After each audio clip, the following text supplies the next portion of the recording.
So hello everyone. सो आज की जो मेनली क्लास है वो बैंक एग्जाम के लिए है, जो अभी आपका एग्जाम होगा ना आईबीपीएस मेंस का, ठीक है। उसके लिए है ये क्लास। और मैंने सारे के सारे जो क्वेश्चंस है ये सारे के सारे पीवाईक्यू लिए हैं, कुछ यूजीसी नेट के लिए है, कुछ बैंक के हैं, कुछ जो अभी रिसेंट में आपका एग्जाम हुआ था एसबीआई एसओ, वो मैंने प्रॉपर तरीके से ऑब्जर्व करके फिर वो उसके क्वेश्चंस भी मैंने इसमें रखे हुए हैं।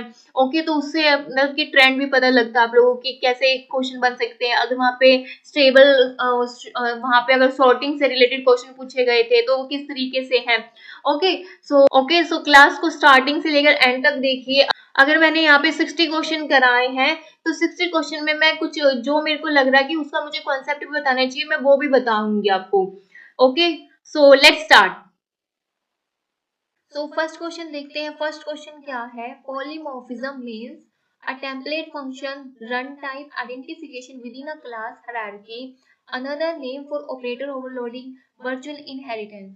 So इसका जो करेक्ट ऑप्शन क्या है वो है B, run time type identification. इसका जो है करेक्ट ऑप्शन है। ओके, पॉलीमॉर्फिज्म का मतलब आपको पता है, मतलब कि more than one forms. Okay, जैसे कि देखो मैन है, ठीक है, वो हस्बैंड भी हो सकता है किसी का, ठीक है, वो फादर भी हो सकता है किसी का, वो ब्रदर भी हो सकता है किसी का, ठीक है। सो वो अलग अलग रोल प्ले कर रहा है ना यहाँ पे। सो पॉलीमॉर्फिज्म भी यही है कि एक ही उसमें अलग अलग फॉर्म्स बनी हुई है इसकी, ठीक है। सो पॉलीमॉर्फिज्म के और टाइप्स देखते हैं, क्योंकि पॉलीमॉर्फिज्म के जो टाइप्स है ना उससे डायरेक्ट क्वेश्चन आता है, तो मैं चाहती हूँ कि आप लोगों को ये भी पता होना चाहिए, ठीक है। सो पॉलीमॉर्फिज्म टू टाइप्स की होती है। कौन कौन सी, मैं यहीं पे थोड़ा थोड़ा बता देती हूँ आपको। एक होती है कंपाइल टाइम, एक होती है कंपाइल टाइम,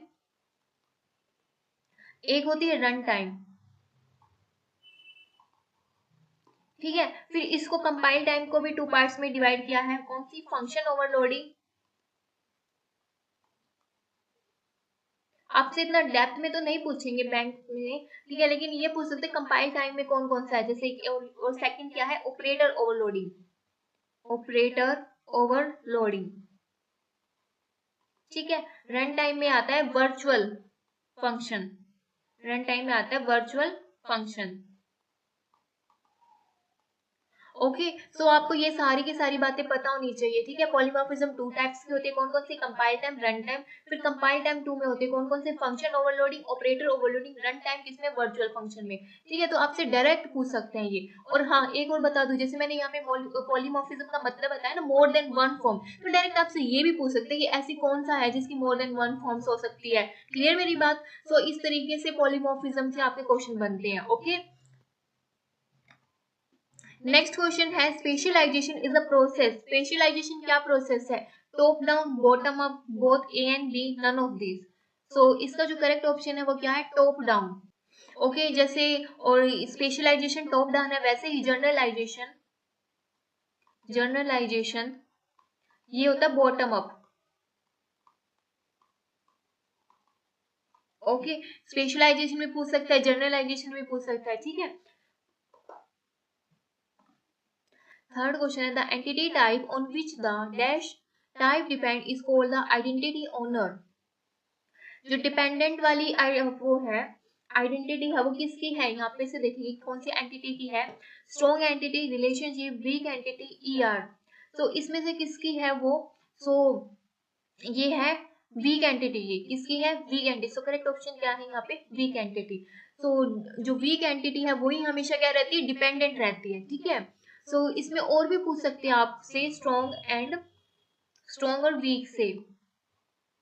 सबसे पहले तो देखो कि जो स्ट्रॉन्ग है उसका किस तरीके से डायग्राम बनता है? इस तरीके से बनता है। और वीक का इस तरीके से बनता है। इसको हमेशा ऐसे याद रखो। वीक है उसको वही किसी ना किसी की हेल्प चाहिए पड़ती है, किसी ना किसी उसमें, ठीक है। तो इसलिए फिर मैं तो इसी तरीके से याद रखती हूँ, अदरवाइज तो इनमें थोड़ी सी वो हो जाती है भाई, स्ट्रॉन्ग का कौन सा वहां पे वो बनाना है डायग्राम, थोड़ी सी कंफ्यूजन होती है। तो थोड़ा सा तुम रिलेट करके रखा करो अपने माइंड में, जिससे आप लोगों को याद रह जाए चीजें, ठीक है। और वीक क्या है? वीक हमेशा किसी न किसी पे डिपेंड रहेगा, वो अकेला कुछ भी काम नहीं कर सकता, ठीक है।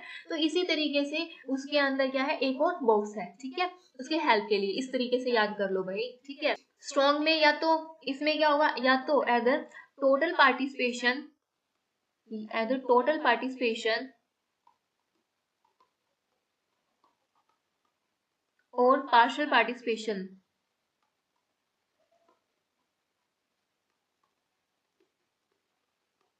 ठीक है, इनमें से कुछ भी हो सकता है, या तो टोटल होएगा या पार्शियल होगा। वीक में कौन सा होता है, इसमें होता है only total participation. Okay, so ये भी आपको पता होना चाहिए। ठीक है, तो स्ट्रॉन्ग की क्या बातें याद रखिए कि क्या है, ये स्ट्रॉन्ग इंडिपेंडेंट है। ठीक है, वीक में क्या है, ये डिपेंडेंट है। तो इसमें क्या है, टोटल पार्शियल पार्टिसिपेशन, और इसमें क्या है, टोटल पार्टिसिपेशन। ठीक है, और ये क्या है, सिंगल रेक्टेंगल से रिप्रेजेंट होता है। ठीक है, और ये डबल रेक्टेंगल से रिप्रेजेंट होता है। क्लियर। सो मैं आपको उतनी ही बातें बताऊंगी जितनी आपके एग्जाम के लिए जरूरी है। ठीक है, डीप में मैं नहीं जाऊंगी, मुझे नहीं लगता कि बैंक के लिए आपको इससे ज्यादा कुछ पता होना चाहिए, इतना इनफ है बैंक के लिए। ठीक है, making sure that all the data packets of message are delivered to the destination is controlled। क्या कहता है कि मतलब कि जो भी आप डाटा भेज रहे हो, ठीक है, ये सोर्स है, ये क्या है, डेस्टिनेशन। यहाँ से यहाँ तक आप जो भी डाटा डिलीवर कर रहे हो वो क्या होना चाहिए, देखते हैं, एरर, लॉस, सीक्वेंस, डुप्लीकेशन।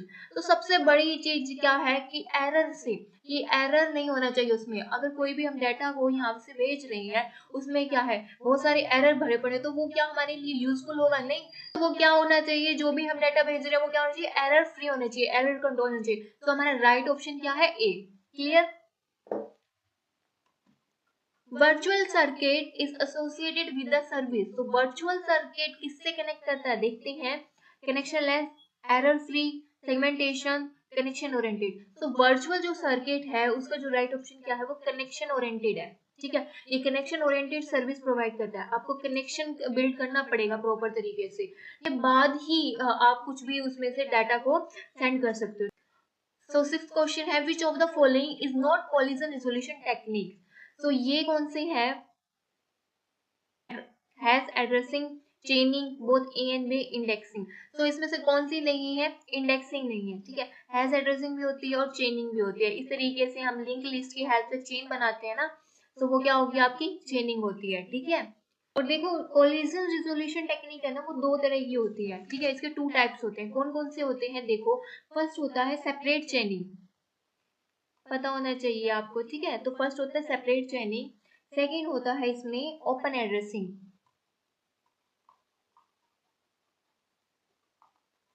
ठीक है, और फिर सेपरेट चेनिंग को हम ओपन हैशिंग भी बोलते हैं, और ओपन एड्रेसिंग को हम क्लोज हैशिंग बोलते हैं। क्लियर।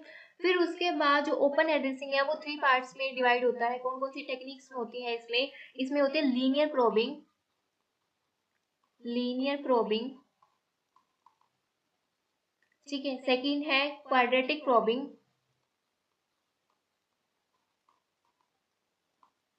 ठीक है, थर्ड है डबल प्रोबिंग। ठीक है, सो ये साथ साथ इसको आपको इसका भी पता होना चाहिए। ठीक है, सो कोलिजन के टू टाइप्स की टेक्निक्स है, कौन कौन सी है, सेपरेट है, ओपन एड्रेसिंग है। ओके, फिर इसमें क्या है, इसको हम ओपन हैशिंग भी बोलते हैं, ओपन एड्रेस को हम क्लोज हैशिंग भी बोलते हैं। ओपन एड्रेसिंग की थ्री टाइप्स की टेक्निक है, कौन कौन सी है, linear probing, quadratic probing, double probing. Okay, clear. तो ये डायरेक्ट क्वेश्चन बनता है यहाँ पे कि ओपन एड्रेसिंग को क्या बोलते हैं, सेपरेट का इसका अलग नाम क्या है। ठीक है, इसकी कौन कौन सी टेक्निक है, एग्जामिनर एक और डाल देगा यहाँ पे अपनी मर्जी से, इंडेक्सिंग डाल दिया तो उसे पूछ लेगा कि इनमें से बताओ कौन सा नहीं है। क्लियर मेरी बात। Reliability of a software is dependent on number of errors present in software, documentation, testing, development process. So इसका जो करेक्ट ऑप्शन वो क्या है, टेस्टिंग। टेस्टिंग पे ही डिपेंडेंट होती है उसके सॉफ्टवेयर की रिलायबिलिटी। ठीक है, टेस्टिंग में हमारा सारा की पूरा एरर फ्री करना है। ठीक है, सारे के सारे जो बग्स हैं उसको रिमूव करना है, तो सॉफ्टवेयर की टेस्टिंग पे ही रिलायबिलिटी डिपेंडेंट होती है। क्लियर। सो अगर उसमें एरर ही होंगे तो उस पर क्या रिलायबिलिटी होगी, कुछ भी नहीं। ठीक है, तो डॉक्यूमेंटेशन तो वैसे भी नहीं होता, प्रोसेस में बिल्कुल भी नहीं। ठीक है, so C is the correct answer. Function point matrix. तो फंक्शन पॉइंट मैट्रिक्स किस लिए यूज किया जाता है, calculated from user requirements, from line of code, calculated from software complexity assessment, none of the above. So इसका जो correct option है वो क्या है, calculated from software complexity assessment, so complexity को एनालाइज करने के लिए फंक्शन पॉइंट का यूज करते हैं, ठीक है। लाइन ऑफ कोड के एलओसी के लिए फिर वही है। Okay, so C is the correct option. The data hiding is taken care by, so ये ना अभी करंट में जो SBI SO का एग्जाम हुआ था ना, उसमें पूछा हुआ था डाटा हाइडिंग का। उनका फेवरेट कॉन्सेप्ट होते हैं, जैसे डाटा हाइडिंग हो गया, ठीक है, ये चारों के चारों ही। एब्स्ट्रैक्शन पूछ लेगा, कभी इनकैप्सुलेशन में पूछ लेगा, कभी मॉड्युलैरिटी पूछ लेगा, कभी इनहेरिटेंस पूछ लेगा, कभी क्लास पूछ लेगा, ठीक है, कभी ऑब्जेक्ट पूछ लेगा, लेकिन ज्यादातर तो यही रहते हैं कि एब्स्ट्रैक्शन, इनहेरिटेंस, ये तो मतलब एग्जामिनर का इसमें से कुछ भी पूछ सकता है एग्जामिनर। क्लियर मेरी बात? तो डाटा हाइडिंग किससे वो करते हैं हम? एब्स्ट्रैक्शन से, इनकैप्सुलेशन, मॉड्युलैरिटी, इनहेरिटेंस। तो इसका जो करेक्ट ऑप्शन क्या है? एब्स्ट्रैक्शन। तो जितना जो भी डाटा हिडन का कॉन्सेप्ट आता है वो एब्स्ट्रैक्शन में आता है। क्लियर? इनकैप्सुलेशन में क्या आता है? डाटा रैपिंग का कॉन्सेप्ट आता है, ठीक है, क्या आता है? डाटा रैपिंग का कॉन्सेप्ट, ठीक है। मॉड्युलैरिटी में तो वो मॉड्यूलर वाला। इनहेरिटेंस में क्या होता है?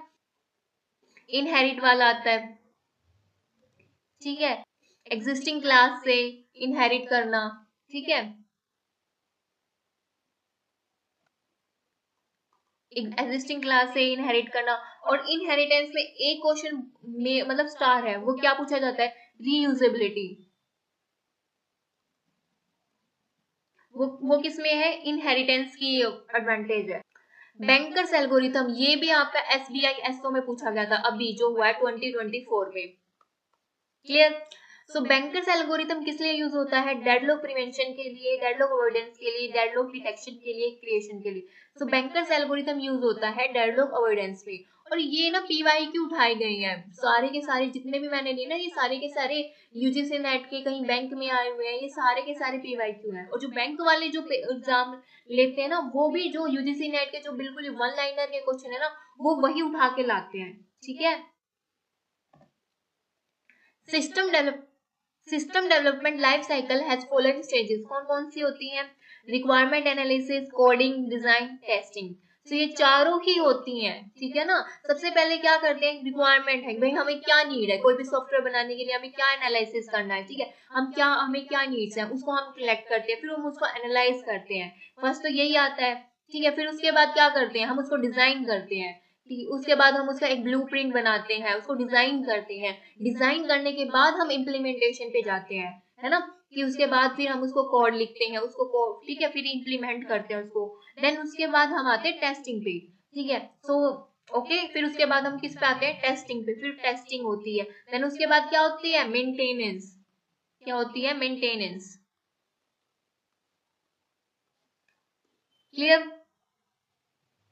तो अगर मैं आपसे ये पूछूं कि इन जो जितने भी फेजेस मैंने यहाँ पे लिखे हैं, analysis, coding, design, testing, maintain, तो इसमें सबसे ज्यादा टाइम कहाँ पे लगता है? क्या उसको बनाने में, रिक्वायरमेंट को एनालाइज करने में, कोडिंग में, डिजाइन में, किसमें लगता है? मेंटेनेंस में। पॉज कीजिए और सोचिए किसमें लगता है, मैं तो बता ही दूंगी अभी। तो इसका जो सबसे ज्यादा टाइम है ना, वो मेंटेनेंस में लगता है। कोई भी सॉफ्टवेयर है उसकी मेंटेनेंस में 70-80% लगता है कम से कम, ठीक है। सारा का सारा जो वो है वो मेंटेनेंस में लगता है, बाद में उसको मेंटेन करते रहते हैं, ठीक है। तो मैंने आंसर तो अभी आपको यहीं पे बता दिया, फिर भी इसमें देख लेते हैं कि कौन कौन सा है। So A, so first, then third, then fourth और सेकंड, ठीक है। ऑप्शंस में थोड़ी शायद यहाँ पे गड़बड़ हो रखी है। सो यहाँ पे सबसे पहले आएगा फर्स्ट आएगा, देन उसके बाद थर्ड आएगा, सॉरी, फिर उसके बाद सेकंड आएगा, फिर उसके बाद थर्ड आएगा। तो ऑप्शन में थोड़ी गड़बड़ हो रखी है, इसको छोड़ो, आप इस तरीके से देख लो, ठीक है। So which one is measure of software complexity? Software complexity के लिए क्या है? Line of code, LOC, number of manners, number of function points. तो इसका जो करेक्ट ऑप्शन है वो क्या है? C, number of function point, ठीक है। सॉफ्टवेयर की जो कॉम्प्लेक्सिटी है उसको एनालाइज फंक्शन पॉइंट्स ही करते हैं, ओके। तो C is the correct answer. Another name of IEEE 802.11 is, so WECA Fast Ethernet Wi-Fi 802.11z। तो इसका जो करेक्ट ऑप्शन क्या है वो क्या है? वाईफाई, ठीक है। तो वाईफाई की फुल फॉर्म क्या है बताइए मुझे? पॉज कीजिए और बताइए। सो इस वाईफाई की फुल फॉर्म क्या है? Wireless Fidelity. ओके, सो इसका जो करेक्ट ऑप्शन क्या है वो क्या है? C. Binary search tree is an example of divide and conquer technique, greedy algorithm, backtracking, dynamic programming.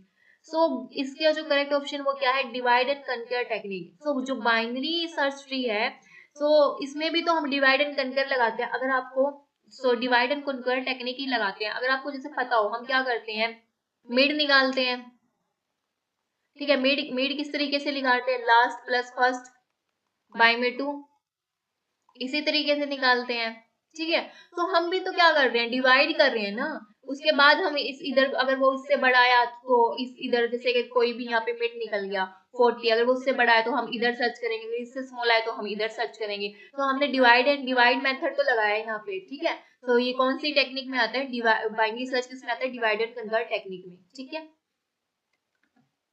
Abstraction is a step of attribute in a software design. So कहते हैं कि abstraction कौन सा है स्टेप है software design में? First, final, last, mirror. So ये कौन सा है? फर्स्ट। तो सबसे पहले एब्स्ट्रैक्शन करते हैं, जो भी हाइडिंग का कॉन्सेप्ट है, जो भी हमें हाइड करना है, ठीक है, उसको हम हाइड करते हैं। ठीक है, the first operating system of microprocessor is, first operating system कौन सा था? Atlas, CP by M, sage, the.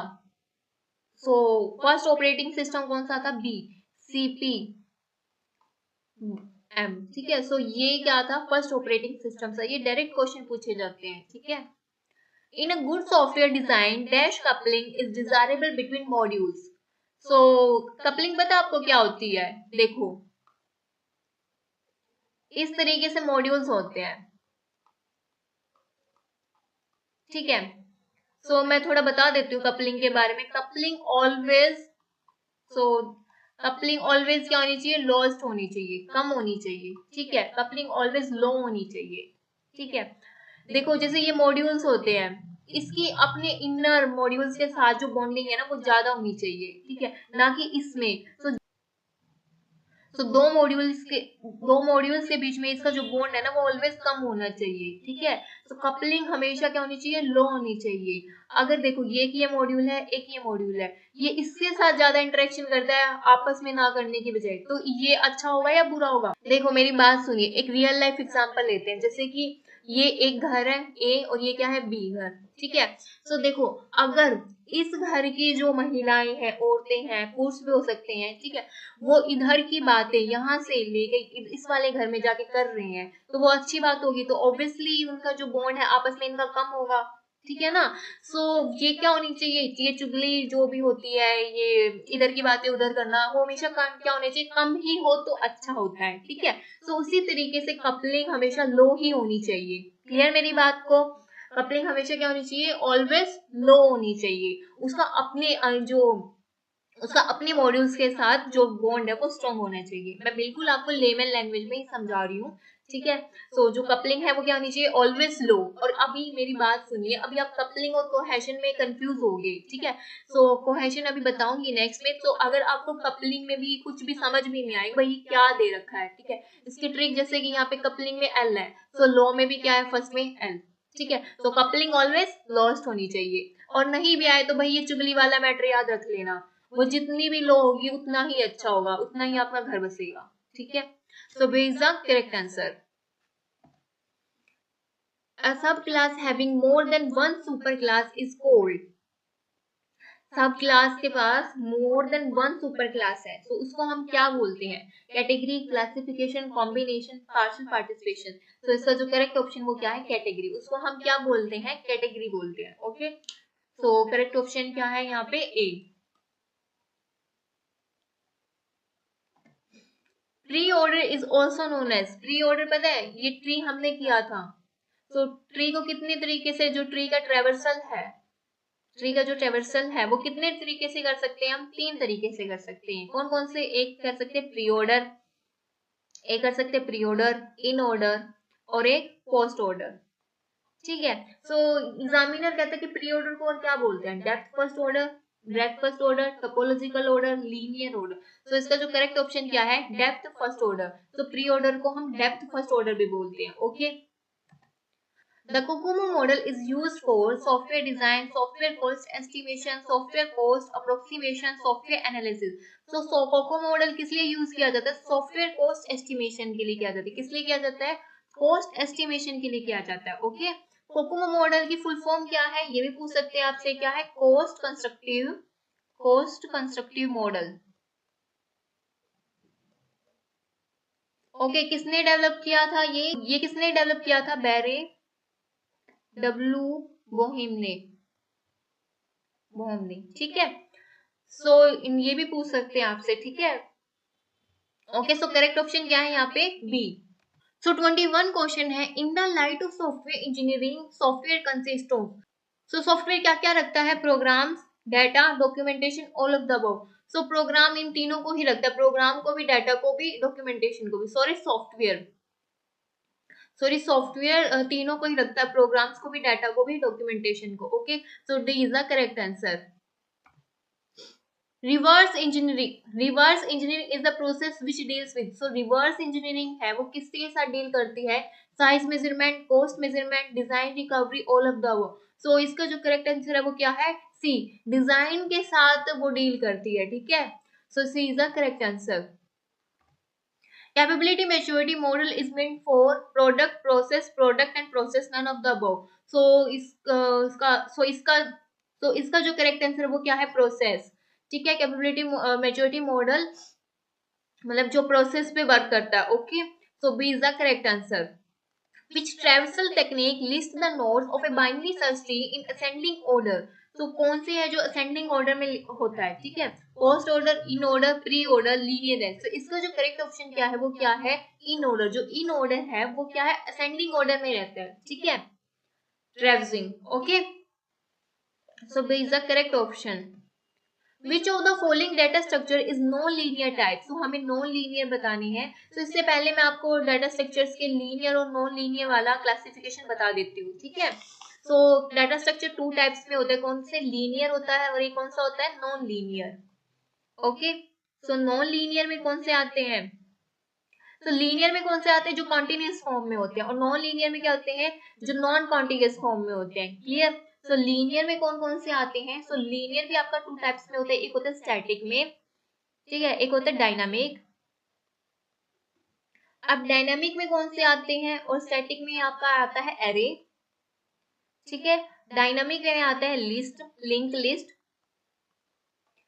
List, stack, Q. Okay, और नॉन लीनियर में कौन से आते हैं? Tree, graph. ये दोनों के दोनों किस में आते हैं? नॉन लीनियर में आते हैं. ठीक है. आप याद रखो कि ये सारे इसमें आते हैं और ये इसमें आते हैं. और स्ट्रिंग्स भी लीनियर में ही आता है. ठीक है. सो देखते हैं अब इसमें से पता लग जाएगा कि आपको नॉन लीनियर में कौन सा आता है. सो स्ट्रिंग, लिस्ट, स्टैक्स, ये सारे के सारे कौन से हैं? लीनियर वाले पूछे गए हैं. ठीक है. बट हमसे क्या पूछा गया है? Which of the data structure is non-linear type? non-linear type का तो इसमें कुछ भी नहीं है. So D is the correct option. Okay. Q is a list. So Q किसको फॉलो करता है भाई? ये क्वेश्चन ऐसा है, ये और स्टैक. तो ये वाले ऐसे हैं कि भाई क्यू किसको फॉलो करते हैं, स्टैक किसको फॉलो करते हैं. ये हर पेपर में आते हैं. बिल्कुल बेसिक है लेकिन एग्जामिनर के फेवरेट है ये. क्यू स्टैक के बारे में पूछना, ट्री के बारे में पूछना, लीनियर नॉन लीनियर के बारे में पूछना. तो बेसिक चीजें हम क्या करते हैं बहुत बारी की है, मतलब कि IPv4 कर लिया और सारी चीज OSI करना भूल जाते हैं. ठीक है. उसी तरीके से हम क्यों में ये सारी और सारी चीजें ध्यान रखते हैं, लेकिन थोड़ी बेसिक चीजें ना उस टाइम बर्डन में हम गलत कराते हैं. तो वो चीज आपको नहीं करनी. ठीक है. सो क्यों किसको फॉलो करता है? सो लीफो, लीलो, फिलो, फीफो. सो क्यों किसको फॉलो करता है? क्यों करता है यहाँ पे? फर्स्ट इन फर्स्ट आउट को.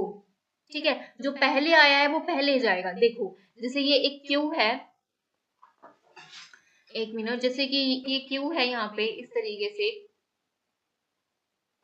यहाँ पे क्या है? ए आया पहले, फिर बी आया, फिर सी आया, फिर डी आया. ठीक है.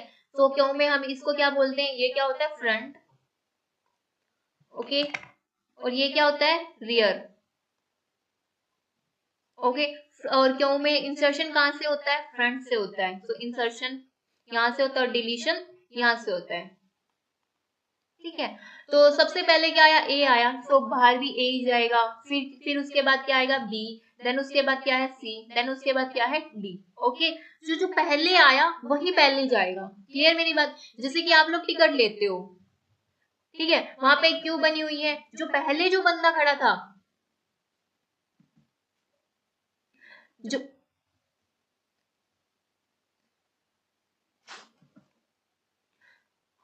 तो जो पहले जो बंदा खड़ा था, इससे तो 4-5 यहाँ पे लाइन में लगे हुए हैं, ठीक है। सो इस तरीके से यहाँ पे 4-5 लाइन में लगे हुए हैं। जो पहले बंदा आया उसको पहली टिकट मिलेगी, फिर यहाँ से निकल जाएगा, फिर इसको, ठीक है। सो ये क्या है, क्यू। क्लियर? जो पहले आया वो पहले जाएगा। ओके, स्टैक में क्या होता है, स्टैक किसको फॉलो करता है, लीफो को फॉलो करता है। लास्ट इन फर्स्ट आउट, जो लास्ट में आया वो पहले जाएगा। क्लियर मेरी बात? इस तरीके से स्टैक कैसे होता है, इस तरीके से होता है। जैसे कि ए बी सी, ये क्या है, स्टैक है। तो स्टैक के टॉप में क्या है, इसको क्या बोलते हैं, टॉप बोलते हैं। क्लियर? तो स्टैक के टॉप में क्या है, यहाँ पे सी, तो सबसे पहले सी जाएगा, देन उसके बाद बी जाएगा, तो लास्ट में जो आया वो पहले जाएगा। क्लियर? तो last in first out. Clear मेरी बात? फिर इसको जो इसका इंसर्शन और डिलीशन कहाँ से होता है, इंसर्शन और डिलीशन दोनों ही स्टैक का किससे होता है, टॉप से होता है। Okay, clear? तो इसका जो करेक्ट ऑप्शन वो क्या है, D. What is the most appropriate data structure to implement a priority queue? तो प्रायोरिटी क्यू को इम्प्लीमेंट करने के लिए किसका यूज करते हैं हम, heap, circular array, link list, binary tree. तो इसके लिए हम किसका यूज करते हैं, हीप ट्री का यूज करते हैं। ठीक है, किसका यूज करते हैं, हीप का यूज करते हैं। हीप में जो मैक्स और मिन होते हैं, ठीक है, उसी से हम प्रायोरिटी सेट करते हैं। क्लियर मेरी बात? तो इसका जो ऑप्शन क्या है, A. End to end connectivity is provided from last to last in. तो end to end, last to last connectivity किसमें होती है, ये किसमें होती है, network layer, session layer, transport layer, data link layer. So correct option क्या है, सी, ट्रांसपोर्ट लेयर में एंड टू एंड इंक्रिप्शन होती है। क्लियर? तो इसका क्या है, सी। तो अगर आप लोग, सो आपको इसमें सीएन में से अगर इस तरीके से ही क्वेश्चन आते हैं, वो नेटवर्क लेयर से पूछ सकता है, सेशन से पूछ लेगा, डाटा लिंक से पूछ लेगा। तो आपको इसमें ओएसआई मॉडल जो है, ठीक है, उसकी कितनी लेयर होती है, 7 लेयर होती है। तो इसके बारे में सारा पता होना चाहिए कि नेटवर्क लेयर किस लिए यूज होता है, फ्रेम किस में यूज होता है, डाटा लिंक के लिए क्या है। तो ये सारी चीजें आपको पता होनी चाहिए। Okay, dash is one of the primitive scheduling algorithm. So primitive scheduling algorithm कौन सी है इसमें, round robin, first come first serve, shortest jobs, priority based. तो इसमें कौन सी है, अगर आप लोगों को राउंड रोबिन आपने की होगी, राउंड रोबिन अगर आपने की होगी, तो सबसे पहले तो ये बताइए प्रिमिटिव का मतलब क्या होता है। तो एक होता है प्रिमिटिव, एक होता है नॉन प्रिमिटिव। ठीक है, तो प्रिमिटिव का मतलब फोर्सफुली उसको यूज करना। ठीक है, सो राउंड रोबिन में क्या होता है, राउंड रोबिन अगर आप लोगों ने सीपीयू शेड्यूलिंग ये अच्छे से की होंगे तो आपको पता होगा कि राउंड रोबिन में क्या होता है, टाइम क्वांटम होता है, टाइम क्वांटम होता है। ठीक है, तो उसमें ये टाइम स्लाइस बोल सकते हैं, you can say that time slice. ठीक है, तो उसमें क्या होता है कि टाइम गिवन होता है 2 मिनट, ठीक है, 4 मिनट। तो जितने भी प्रोसेस होते हैं ना उनको टाइम गिवन होता है। तो जैसे कि अगर यहाँ पे 4 प्रोसेस है, A B C D. Okay, तो इसका बर्स्ट टाइम अगर यहाँ पे कितना है, 4 है, यहाँ पे 7 है, यहाँ पे 8 है, यहाँ पे कितना है, 2 है। ओके, सो 2 मिनट है, सो ये भी 2 मिनट से चलेगा। तो फिर क्या है, फिर जो जो कंट्रोल है वो इसके हाथ में चला जाएगा। क्लियर मेरी? तो ये जो है फिर ये प्रिमिटिव को ही तो फॉलो कर रहा है। क्लियर? तो इसका कंप्लीट थोड़ी हुआ है। तो फिर हमने इसको फोर्सफुली छीन कर इसको बी को दे दिया, फिर यहाँ पे 2 मिनट तक चलेगा, फिर इसके बाद हमने सी को दे दिया, फिर यहाँ पे 2 मिनट तक चलेगा, फिर इसके बाद कहाँ डी को दे दिया। क्लियर? तो ये कौन सी है, प्रिमिटिव शेड्यूलिंग है। ओके, तो करेक्ट ऑप्शन क्या है यहाँ पे, ए। शॉर्टेज जॉब्स है जो है वो प्रिमिटिव नहीं है, वो नॉन प्रिमिटिव में आता है, ये भी नॉन प्रिमिटिव में आता है। क्लियर? ये दोनों ही नॉन प्रिमिटिव में आते हैं। शॉर्टेज जॉब में क्या होता है ना, देखिए इस तरीके से होता है, जैसे कि सर यहाँ पे ये देखिए, जैसे 4 7 2 लगा लीजिए। ठीक है, तो इसमें सबसे पहले इसको 2 लग रहा है, सो इनमें से शॉर्टेज क्या है, 2 है। तो सबसे पहले 2 को करेगा ये, फिर उसके बाद 4 को करेगा, फिर उसके बाद 7 को करेगा। ठीक है, तो ये क्या होता है, नॉन प्रिमिटिव होती है, जो छोटी है। ठीक है, जो छोटी जॉब है उसको सबसे पहले करेगा। Okay, first come first serve में क्या होता है, अगर 4 पहले आया तो 4 को चलाएगा, फिर अगर 7 पहले बाद उसके बाद में आया तो 7 पूरा चलेगा, फिर 2 आया तो 2 चलेगा, जो पहले आया उसको पहले सर्विस मिलेगी। क्लियर? प्रायोरिटी जो होता है ना वो प्रिमिटिव भी होती है और नॉन प्रिमिटिव भी होती है। ये प्रिमिटिव भी होती है और नॉन प्रिमिटिव दोनों में ही होती है। क्लियर? तो इसका जो राइट ऑप्शन वो क्या है, राउंड रोबिन। और ये भी अभी आपका SBI SO में पूछा गया था। क्लियर?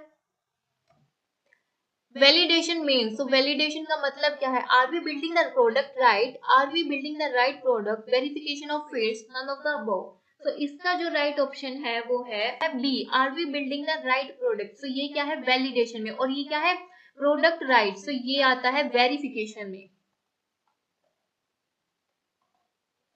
ओके, तो इसको कस्टमर प्रोडक्ट को खुद ही करता है, तो ये क्या है, वैलिडेशन। ओके, तो वैलिडेशन वेरिफिकेशन, अब जैसे वैलिडेशन और वेरिफिकेशन में कुछ भी पूछ सकता है आपसे, तो आपको दोनों को ध्यान में रखना पड़ेगा। ओके, तो यहाँ पे करेक्ट ऑप्शन क्या है, B. Resource are allocated to the process on non shareable basis.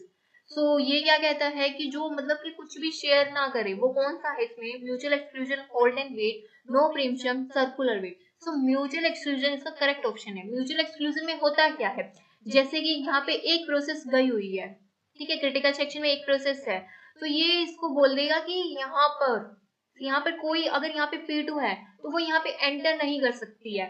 जब तक P1 का काम कंप्लीट नहीं हो जाता ना, तो P2 यहाँ पे एंटर नहीं कर सकती है। ठीक है, सो ये है नॉन शेयरेबल।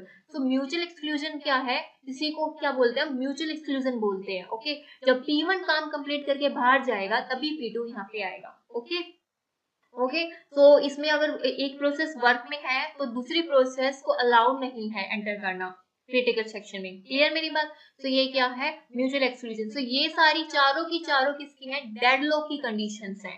किसकी है, डेडलॉक की कंडीशंस है। एग्जामिनर आपसे इनमें से भी कुछ भी पूछ सकता है कि कौन सी है, म्यूचुअल एक्सक्लूजन होती है, hold and wait, no premium, circular wait. ठीक है, अगर यहाँ पे देखो, अब ये जो P1 है, ठीक है, ये जब P1 इसको दे ही नहीं रहा है प्रोसेस, सो ये P1 जो है ये इसको एग्जीक्यूट ही नहीं होने दे रहा है, ये अपना प्रॉपर टाइम ले रहा है, तो डेडलॉक तो आएगा ही। समझ रहे हो? ठीक है, सो होल्ड एंड वेट में क्या होता है, एक तो जैसे यहाँ पे रिसोर्स 1 है, यहाँ पे P1 है। ओके, सो P1 ने रिसोर्स R1 को होल्ड कर रखा है और ये वेट कर रहा है किसी और प्रोसेस रिसोर्स के लिए, R2 के लिए। तो ये होल्ड एंड वेट, तो एक को तो होल्ड कर ही रखा है लेकिन दूसरे का भी वेट किया हुआ है।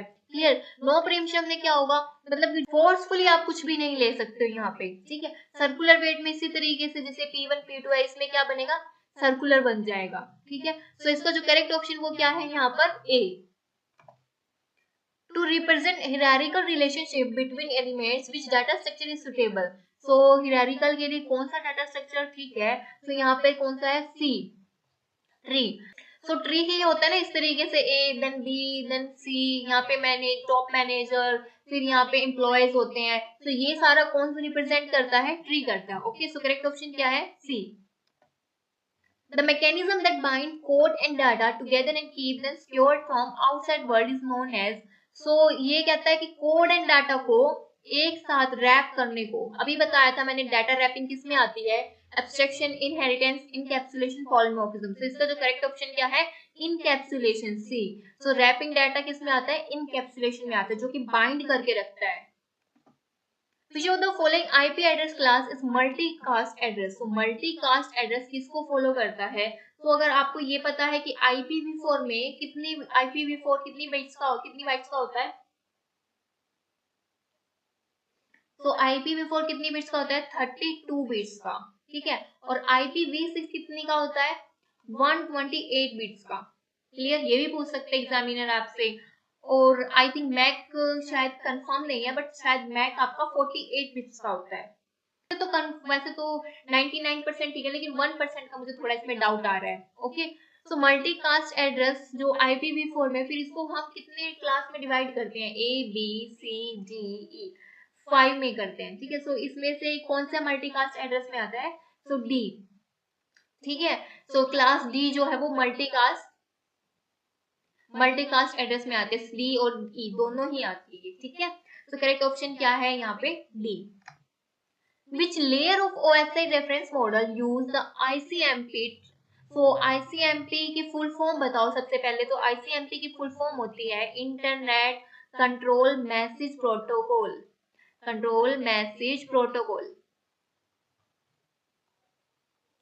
ओके। सो ये किस में आता है? Transport layer, data link layer, network layer, application layer. So ये इसमें आता है सी में, network layer. So correct option क्या है? सी। सो आपको पता होने चाहिए ये सारी की सारी लेयर किस किस में आती है, जैसे कि आईसीएमपी हो गया, आईजीएमपी हो गया, आईजीएमपी, ठीक है, ये किस में आते हैं? नेटवर्क लेयर में आते हैं। क्लियर? एप्लीकेशन लेयर में वो हो गया एसएमटीपी हो गया, ठीक है, एसएमटीपी हो गया, एचटीटीपी हो गया, ठीक है, ये सारे मतलब इस तरीके से सारे एप्लीकेशन लेयर। तो सो आपको एफटीपी हो गया, ओके। सो ये सारे किस में आते हैं? एप्लीकेशन लेयर में आते हैं। सो बैंक के एग्जाम के लिए आपको ये सारा पता होना चाहिए। मैं एक अलग से वीडियो बना के उसमें ये प्रॉपर ओएसआई मॉडल का सारा ही टेबल डाल दूंगी। उसके अलावा आपको कहीं से कुछ करने की जरूरत नहीं पड़ेगी, ठीक है। कौन सी प्रोटोकॉल फॉलो करते क्या। दूसरी चीज आपको क्या पता होना चाहिए? पोर्ट नंबर पता होनी चाहिए। क्लियर? पोर्ट नंबर भी डायरेक्ट क्वेश्चन आते हैं। सो मैं ये सारा एक वीडियो में डाल दूंगी जिससे कि आपको इधर उधर देखने की भी जरूरत नहीं पड़ेगी, okay. So when data and acknowledgement are sent in the same, this is called as, so data and acknowledgement same time पे डिलीवर हो रही है, तो उसको क्या बोलते हैं? Piggy packing, piggy backing, back packing, good packing. So इसका जो करेक्ट ऑप्शन वो क्या है? Piggy backing, piggy backing, B, ठीक है। तो ये क्या कहता है, जैसे कि ये देखो, ये सेंडर है, ये रिसीवर है, ठीक है, ये सेंडर है और ये रिसीवर है। तो यहाँ पे से सबसे पहले क्या डाटा को, सबसे पहले डाटा गया, ठीक है, फिर ये इसको एक्नॉलेज करता है, ये ए है और ये बी है। सो ए ने डाटा भेजा बी को, सो बी क्या करता है? एक्नॉलेज करता है कि हाँ भाई मेरे को डाटा मिल गया है, ठीक है। सो इस प्रोसेस को क्या बोलते हैं? इसको बोलते हैं piggy backing. Clear? Encryption and decryption is the responsibility of layer. So किस में आता है? ये physical network presentation data link layer. So इसका जो करेक्ट ऑप्शन है वो क्या है? सी, प्रेजेंटेशन लेयर में आता है इनक्रिप्शन डिक्रिप्शन वाला, ठीक है। So C is the correct answer. Testing of software with actual data and in actual environment is called. So जो एक्चुअल एनवायरनमेंट में टेस्टिंग होती है उसको क्या बोलते हैं? Alpha testing, beta testing, regression testing, none of the above. तो इसका जो करेक्ट ऑप्शन वो क्या है? बीटा टेस्टिंग, ठीक है। सो अल्फा और बीटा के बारे में एक दो चीजें आपको और पता होनी चाहिए, देखते हैं। ओके, सो अल्फा जो टेस्टिंग है वो कैसे परफॉर्म की जाती है? परफॉर्म एट डेवलपर साइड पे, ठीक है। सो जो डेवलपर के साइड पे की जाती है वो क्या है? अल्फा। और जो रियल एनवायरनमेंट में की जाती है वो क्या है? Beta testing. Clear? So alpha और बीटा को इस तरीके से याद रखो। देखो, जब हम सॉफ्टवेयर को टेस्ट करते हैं, ठीक है, तो डेवलपर ही टेस्ट करते हैं, देन उसके बाद ही तो वो रियल एनवायरनमेंट में कस्टमर के थ्रू की जाती है टेस्टिंग, ठीक है। सो पहले जो होगी, जैसे ए बी, तो पहले जो है वो अल्फा, देन फिर उसके बाद में क्या होगी? बीटा। क्लियर? फिर जो व्हाइट बॉक्स और ब्लैक बॉक्स टेस्टिंग है वो दोनों ही अल्फा टेस्टिंग में यूज किए जाते हैं, व्हाइट और ब्लैक बॉक्स टेस्टिंग। और बीटा टेस्टिंग में ओनली ब्लैक बॉक्स टेस्टिंग को फॉलो करता है, ठीक है। तो ये छोटी छोटी बातें ये आपको पता होनी चाहिए। Clear? So the relationship of data element in a module is called coupling, modulity, cohesion, granularity. So इसका जो करेक्ट ऑप्शन है वो क्या है? सी, कोहेशन। तो मॉड्यूल, जैसे कि देखो ये एक मॉड्यूल है,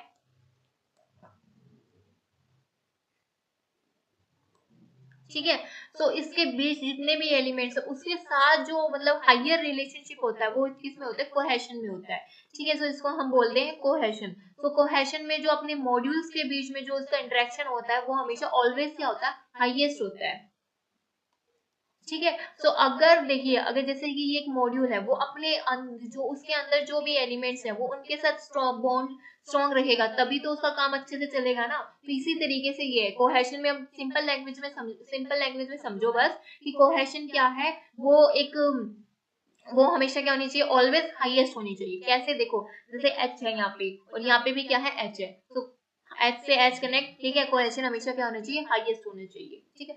तो मैं अभी आपको उस टेक्निकल टर्म से इतनी उस तरीके से नहीं समझा रही हूँ, मैं सिर्फ आपको थोड़ा थोड़ा बेसिक बता रही हूँ कि आप लास्ट टाइम पे कनेक्ट कर पाओ। अब 10 दिन सारे बचे हुए हैं, मेरे ख्याल से 10 दिन भी नहीं बचे हुए हैं, तो इसमें इतना जल्दी अगर टेक्निकल टर्म्स पे जाओगे तो इतना जल्दी चीजें समझ में नहीं आएंगी। तो मैं थोड़ा सा लेमन लैंग्वेज में आपको समझा रही हूँ, ओके। So next question है, the quick design of a software that is visible to end user leads to. So वो जैसे कि इसमें क्या होता है? So iterative model, prototype model, spiral model, waterfall model. So इसका जो करेक्ट ऑप्शन वो क्या है? Prototype model. प्रोटोटाइप मॉडल में क्या करते हैं? उसका एक पार्ट बनाया, ठीक है, सो वो हमारा जो एंड यूजर उसको शो कर देते हैं कि भाई हमने ये पार्ट बनाया है, इसको अगर आपको देखना है कि इसमें कुछ गड़बड़ तो नहीं है, आप चेक कर लीजिए। प्रोटोटाइप में अलग अलग मॉड्यूल्स में अलग अलग मॉडल्स में हम इसको तैयार करते हैं ना, फिर उसको क्या करते हैं, क्विक डिजाइन, है ना, उसको क्या बोलते हैं, क्विक डिजाइन। उसको कस्टमर को हम एंड यूजर्स को उसको वेरीफाई करवा लेते हैं वहां से, ठीक है। सो प्रोटोटाइप होता है। सो स्पाइरल मॉडल इस तरीके से होता है। इसमें क्या, जो इसके जो की टर्म्स क्या है वो क्या है, रिस्क, ठीक है, इस तरीके से आप याद रखिए। वाटरफॉल मॉडल में क्या होता है, वाटरफॉल मॉडल इस तरीके से होता है, ठीक है, उसमें कुछ भी चेंजेस नहीं हो सकते, जिसमें जो चेंजेस की पॉसिबिलिटी कम होती है वो क्या है, आपका वाटरफॉल मॉडल है। मतलब इस तरीके से हम जा सकते हैं, उसमें रिवर्स में हम नहीं जा सकते। अगर हमने टेस्टिंग कर लिया है तो डिजाइन पे नहीं जा सकते, डिजाइन कर लिया है तो हम एनालिसिस पे नहीं जा सकते। ओके, सो वाटरफॉल मॉडल की कॉम्प्लेक्सिटी, सो वाटरफॉल मॉडल की डिसएडवांटेज ही होती है। Clear. In IPv4 the IP address, देखिए ये IP एड्रेस दिया है, पूछे कि कौन सी क्लास से बिलोंग करता है। तो सबसे पहले, इससे पहले आपको ये पता होनी चाहिए कितनी क्लास होती है। IPv4 मैंने भी बताया कितनी बिट्स का होता है, 32 बिट्स का होता है। इस तरीके से 4 ऑक्टेंट होते हैं, ठीक है।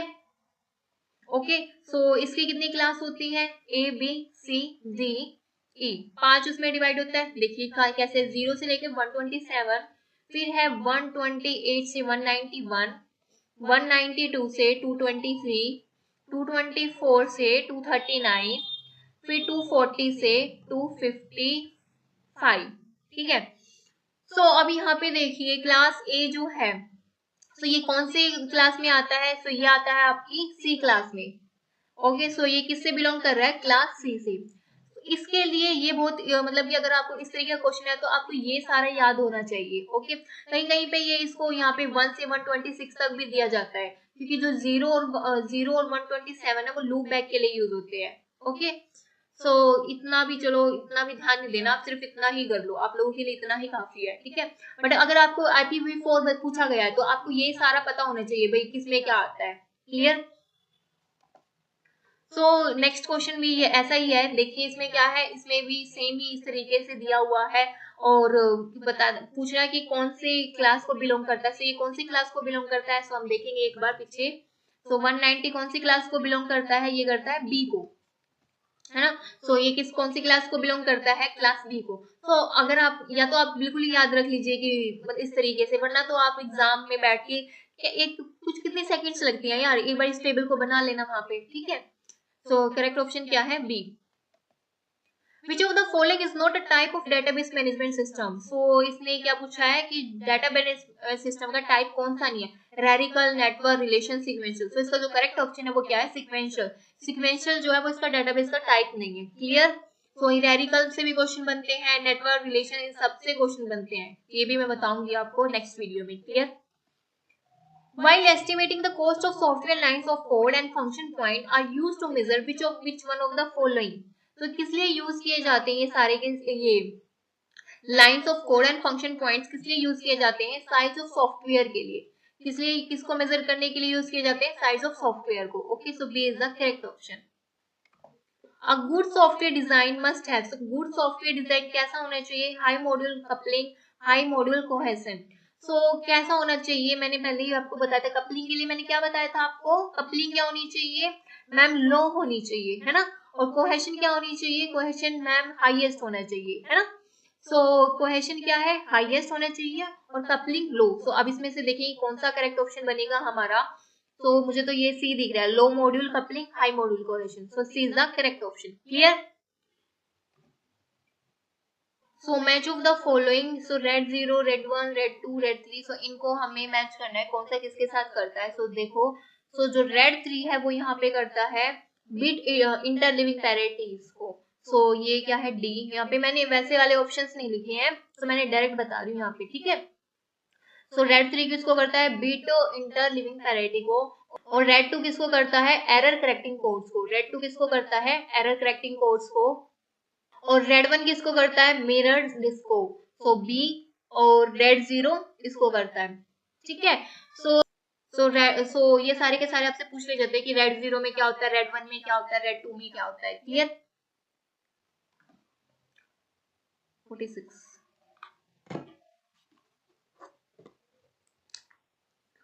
Which of the following is the size of network bits and host bits of a class A of IP address? So देखिए इसने क्या पूछा गया है, नेटवर्क बिट्स और होस्ट बिट्स पूछी हुई है। कौन सी क्लास की?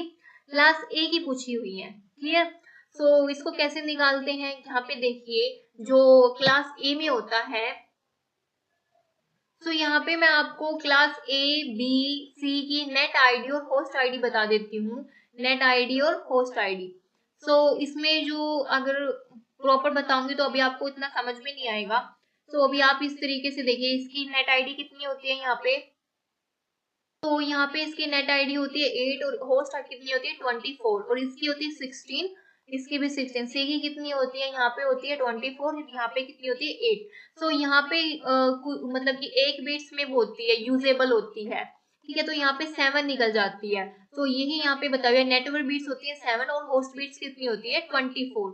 तो ये सारा जो IPv4 का जो ये इसने बताया हुआ है यहाँ पे, तो इससे और भी क्वेश्चन आपके बन सकते हैं। तो ये वाला मैं एक अलग से सेशन डाल दूंगी क्योंकि इसमें प्रॉपर वीडियो बनेगी इसकी, ठीक है।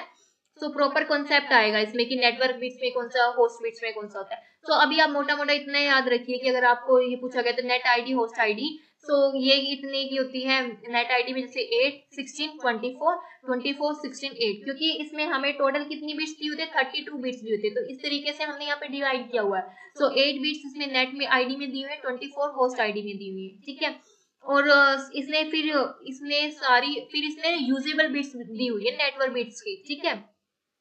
सो जो 1 बिट होती है ना वो क्या होती है, यूजेबल बिट्स होती है। तो 8 में से 1 क्या कितनी आ गई 7 बिट्स, और होस्ट बिट्स कितनी है 24।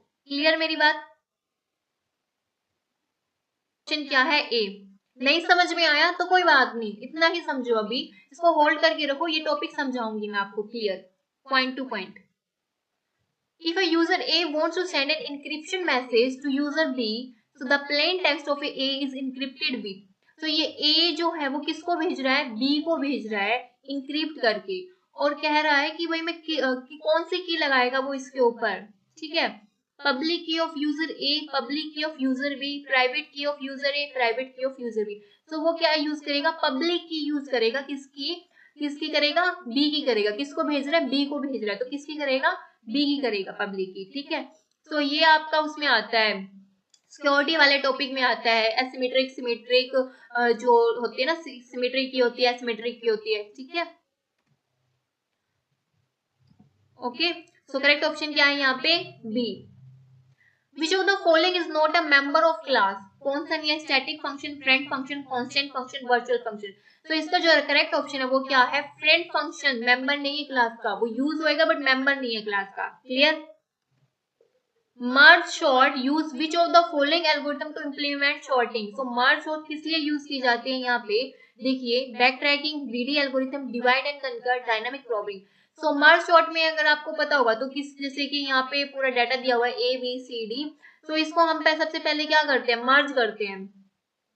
नहीं, तो सबसे पहले हम क्या करते हैं, इसको डिवाइड करते हैं, है ना। फिर उसके बाद हम सब क्या करते हैं, इनको मर्ज करते हैं। तो क्या है, डिवाइड एंड कंकर मेथड यूज करते हैं। इसमें तो सोचने की भी जरूरत नहीं है अगर आप लोगों ने मर्ज शॉर्ट पढ़ी हुई है तो, ठीक है। नेक्स्ट क्वेश्चन है, which of the following is not a stable sorting algorithm in its typical implementation. तो यहाँ पर देखिए, सबसे पहले आपको पता होना चाहिए स्टेबल क्या होती है, इनस्टेबल क्या होती है, उसके बाद ही अनस्टेबल क्या होती है, उसके बाद ही आपको पता चलेगा कि वही कौन किस में क्या आता है। सो देखिए यहाँ पे जैसे स्टेबल है, अनस्टेबल, ये भी वैसे ये जो क्वेश्चन है स्टेबल का, ये भी आपका SBI SO में आया था। तो मैंने थोड़ा पेपर जो है वो मैंने दिया था, ठीक है। सो पेपर जो है वो मेरे किसी नोन ने दिया था और उसने मेरे को थोड़ा थोड़ा बताया, तो मैंने उसको ऑब्जर्व करके ही इसको बनाया है, ठीक है। वैसे ही क्वेश्चन मैंने इसमें लिए हैं। ओके, सो स्टेबल क्या होता है, जैसे कि यहाँ पे 5 8 9 8 3, ठीक है। 8 का यहाँ पे देखो सबसे पहले क्या रिपीटेशन में है, क्लियर।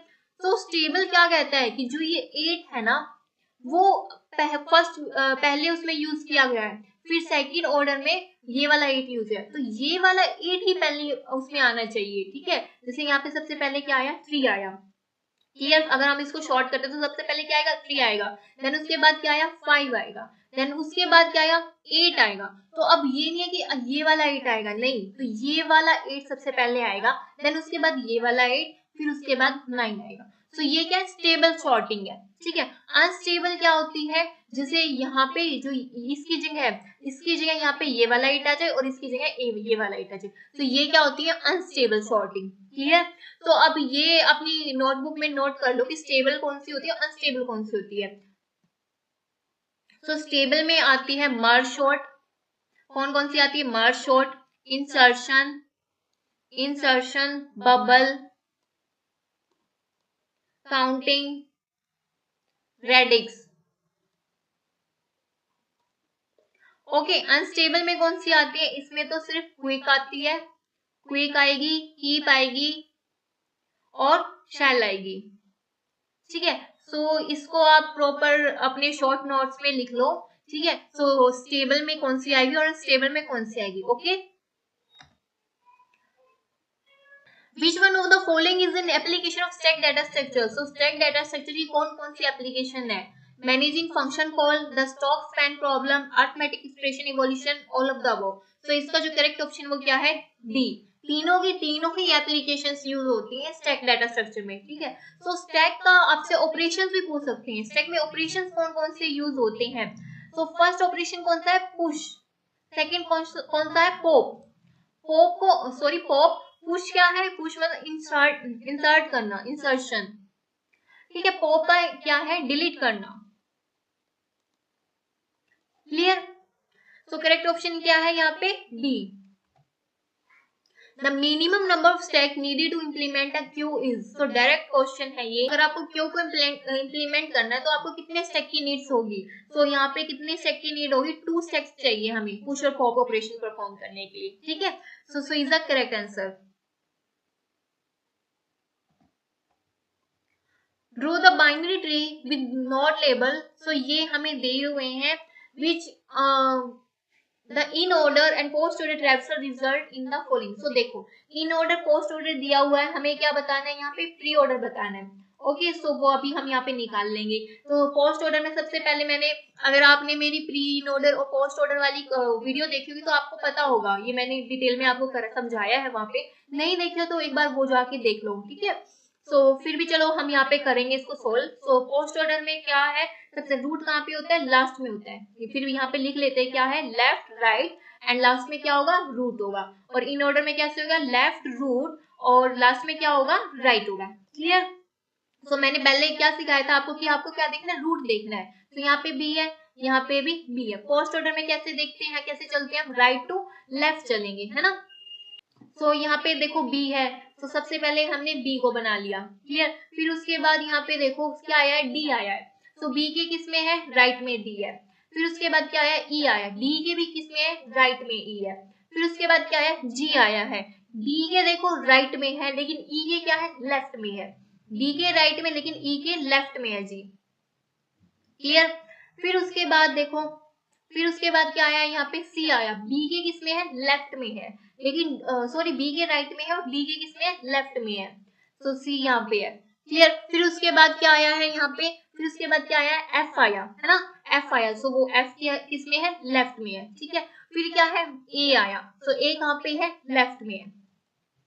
सो ये क्या हो गया, फिर अब हम इसमें हमें कैसे निकालना पड़ेगा, प्री ऑर्डर। इस तरीके से मैंने बताया था, लाइन यूज करते हैं। मैं थोड़ा मोटा मोटा इसलिए बता रही हूँ क्योंकि ये मैं टॉपिक आपको करवा चुकी हूँ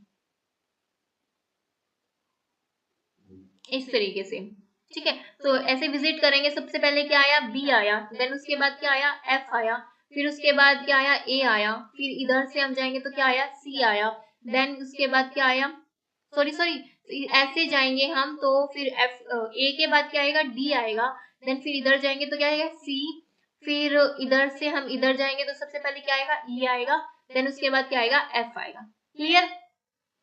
तो ये क्या हो गया, प्री ऑर्डर हो गया। सो फिर से एक बार बताती हूँ, पोस्ट ऑर्डर से हम क्या देखते हैं कि पहले क्या आया है, इन ऑर्डर से हम क्या देखते हैं कि इसको एडजस्ट कैसे करते हैं, clear. So okay, which data structure is used for implementing recursion। so recursion को implement करने के लिए कौन सा यूज किया जाता है, स्टैक, क्यू, लिस्ट, एरे। सो स्टैक को यूज करते हैं हम रिकर्जन के लिए, ठीक है। फंक्शन जो होता है ना वो स्टैक्स में होते हैं, ठीक है। फंक्शन जो कॉल होते हैं वो स्टैक में होते हैं, ठीक है। सो ये is the correct option. The data structure required to check whether an expression contains a balanced parenthesis is.